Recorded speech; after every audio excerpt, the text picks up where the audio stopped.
नमस्कार दोस्तों, आपका मेरे YouTube channel Hindi moral and Buddha story में स्वागत है। हम रोजाना आपके लिए नई नई कहानियाँ लेकर आते हैं। आपको हमारी कहानियाँ पसंद आए तो हमारे चैनल को सब्सक्राइब कीजिए और वीडियो को लाइक और शेयर कीजिए। तो आइए शुरू करते हैं आज की कहानी। 4 कमरों की रसोई। शालिनी और विवेक ने जब ये घर लिया था तब वे सिर्फ दो ही थे, एक दूसरे की मुस्कुराहट में खोए हुए, नए नवेले सपनों में रचे बसे। शहर के एक शांत कोने में बने इस घर में 4 कमरे थे, एक बेडरूम, एक स्टडी, एक गेस्ट रूम और एक छोटा सा ड्राइंग रूम। लेकिन रसोई बस एक ही थी और वही थी इस घर की जान। शालिनी की दुनिया उसकी रसोई में बसती थी। हल्दी और धनिया की खुशबू, मसालों की खट्टी तीखी कहानियां और चूल्हे पर सिंकती रोटियों की गर्माहट, यही था उसका सुकून। शादी के 2 साल बाद जब उनकी बेटी तनीषा हुई तो घर में एक और कमरा मुस्कान से भर गया। गेस्ट रूम अब तनीषा का खिलौनों का कमरा बन गया था और शालिनी की रसोई पहले से भी ज्यादा जीवंत। हर कमरे की अपनी कहानी थी, लेकिन रसोई वो सबका जोड़ थी। वही बातें होती, वही समझौते, वही लड़ाइयाँ और वही मिठास। पर वक्त का पहिया रुका नहीं।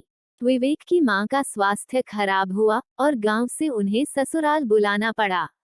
एक और कमरा भर गया। अब शालिनी की रसोई में एक और जोड़ी आंखें थीं, एक और जोड़ी हाथ और एक पुरानी सोच का नया टकराव। विवेक बीच में होता, लेकिन चुप।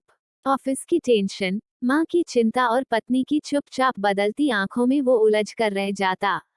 अब रसोई में 3 वक्त की नहीं, 4 जिंदगियों की जरूरतें पकती थीं। शालिनी की रोटियां गोल तो होती, मगर अब उनमें वो नरमी नहीं थी। शायद क्योंकि उसका मन अब पहले जैसा मुलायम नहीं रहा था। एक दिन सासू माँ ने कहा, बहू, मेरे कमरे में तुलसी की आरती रख दो, पूजा वहीं कर लूंगी। शालिनी ने सिर हिलाया, पर मन ही मन सोचा, अब रसोई से भगवान भी बाहर। वो रसोई जो कभी घर का दिल थी, अब एक ऐसा मैदान बन चुकी थी जहां हर रोज भावनाओं की टकराहट होती। शालिनी तनीषा के टिफिन में उसकी पसंद की चीजें रखती और सासू माँ फिर से ताना देती, कच्चा खाना कैसे खाती होगी बच्ची। एक दिन सुबह तनीषा बोली, मम्मा, क्या हमारी किचन सिर्फ तुम्हारी नहीं है? शालिनी ठिठकी, उसके हाथों से बेलन गिर पड़ा। तनीषा की मासूम बात ने दिल की गहराई तक छू लिया। वो जान गई थी अब 4 कमरों की रसोई सिर्फ एक औरत की नहीं रही। ये अब एक साझा जिम्मेदारी और शायद एक साझा जिंदगी बन चुकी थी। लहसुन तो छौंक में नहीं डालते, ये तो पूजा के बाद की चीज है, सासू माँ की पहली टिप्पणी थी। शालिनी मुस्कराई, पर उसकी रसोई अब वैसी नहीं रही थी। 4 कमरे धीरे धीरे भरते गए। तनीषा बड़ी हुई, उसका कमरा पढ़ाई से भर गया। स्टडी अब विवेक का ऑफिस बन गया। और रसोई अब वह 4 लोगों की पसंद नापसंद का मैदान बन गई थी। उस शाम जब शालिनी ने अकेले में बैठकर सोचा, तो उसे महसूस हुआ, यह लड़ाई उसकी और सासू माँ की नहीं, आदतों की है, पीढ़ियों की है। हर रिश्ता जैसे एक नया मसाला होता है, कोई तीखा, कोई मीठा, कोई बेस्वाद, लेकिन सबको साथ मिलाकर ही तो स्वाद आता है। अगली सुबह उसने एक नया तरीका आजमाया।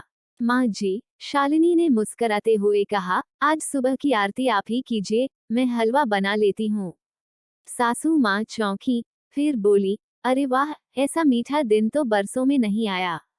शालिनी ने रसोई के एक कोने में उनके लिए एक छोटी सी पूजा की जगह बना दी, तुलसी की पत्तियां भी यहीं रख दी।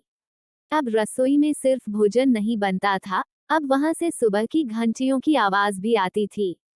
विवेक उस दिन घर जल्दी आ गया।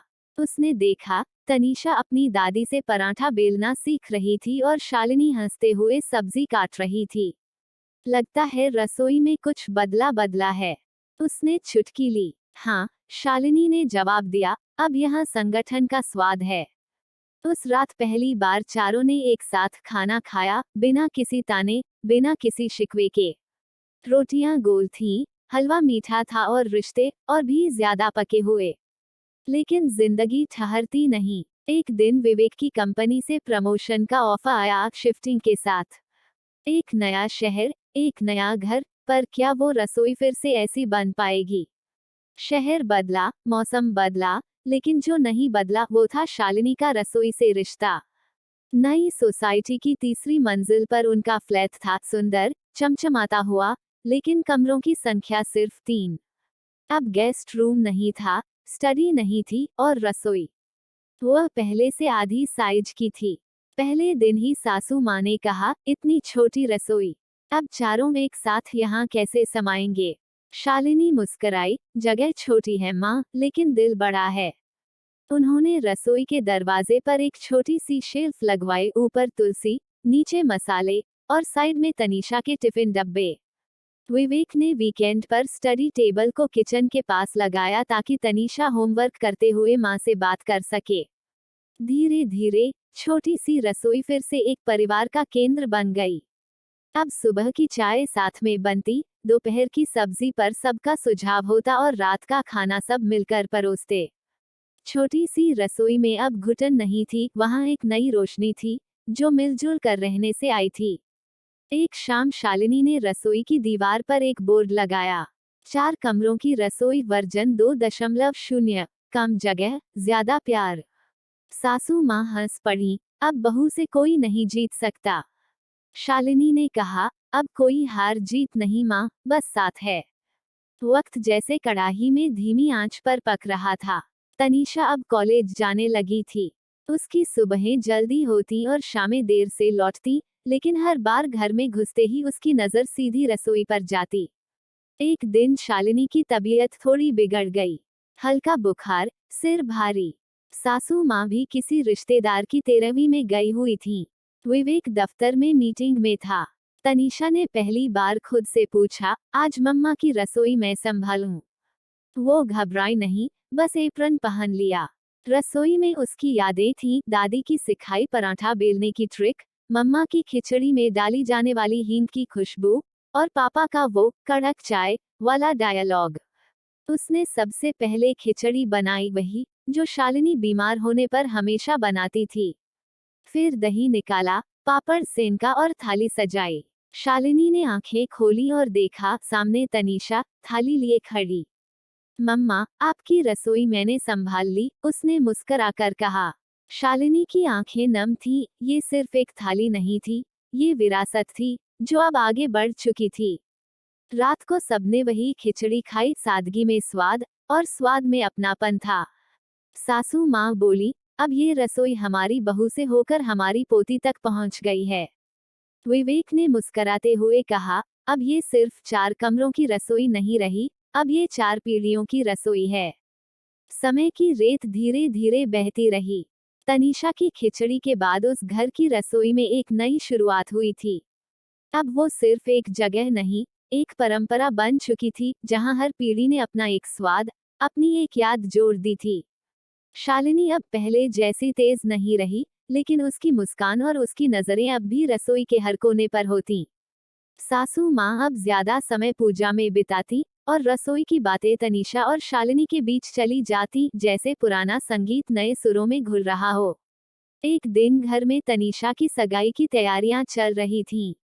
मेहमानों की आवाजें, हंसी के ठहाके, हल्दी की खुशबू और पकवानों की लज्जत पूरे घर को जगा रही थी।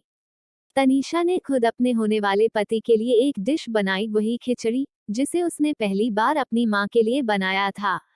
यह हमारी परंपरा है, उसने कहा, पहली बार जब मैं किसी को अपने घर का हिस्सा बनाती हूँ, तो खिचड़ी से शुरू करती हूँ।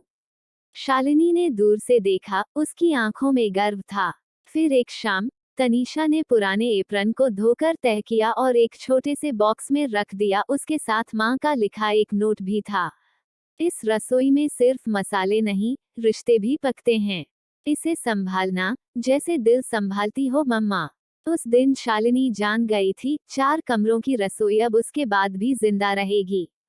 एक घर, जहां रसोई ने कमरे जोड़े, दिलों को जोड़ा, और कई कहानियों को एक थाली में परोस दिया।